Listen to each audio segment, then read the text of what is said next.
Pour certains, la menace d'expulsion amène aux actes les plus désespérés. C'est le cas de ce ressortissant iranien qui menaçait de se suicider en se jetant du haut d'un immeuble de la cité administrative de l'État hier soir à Bruxelles. Dominique Dussart. Il s'appelle Javad, il a 24 ans et il est accroché dans le vide au 31e étage de la Tour des Finances. Le matin même, cet Iranien sans papier qui vit en Belgique depuis 6 ans a reçu l'ordre de quitter le territoire et il craint d'être renvoyé en Iran. Quand ils ont fait en 2003 grève de femmes à l'ULB, il a participé. Il a eu toujours des promesses qui n'ont jamais abouti à son objectif.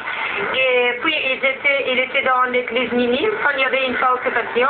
Puis depuis le mois d'avril, il est toujours à l'église ETB. Et là, ils ont passé des grèves de femmes. Vu la détermination du jeune homme, les forces de l'ordre et les secours se sont déplacés en nombre. Un négociateur des unités spéciales de la police fédérale a discuté avec le désespéré et un représentant de l'Office des étrangers lui a promis qu'il ne serait pas expulsé dans l'immédiat. Reste que les actions des sans-papiers deviennent de plus en plus extrêmes. Les Iraniens vont faire ça, les Africains vont faire ça, les Arabes vont faire ça.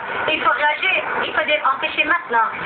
Parce que bon, les gens, ils sont à bout. C'est tout ce que je peux dire et on demande une solution. Finalement, le jeune Iranien a accepté de rentrer dans le bâtiment, mais des actions comme celle-ci risquent de se reproduire, et la réponse à ce désespoir n'est pas facile à trouver, tant il semble difficile d'accorder une sorte de prime à l'action la plus spectaculaire.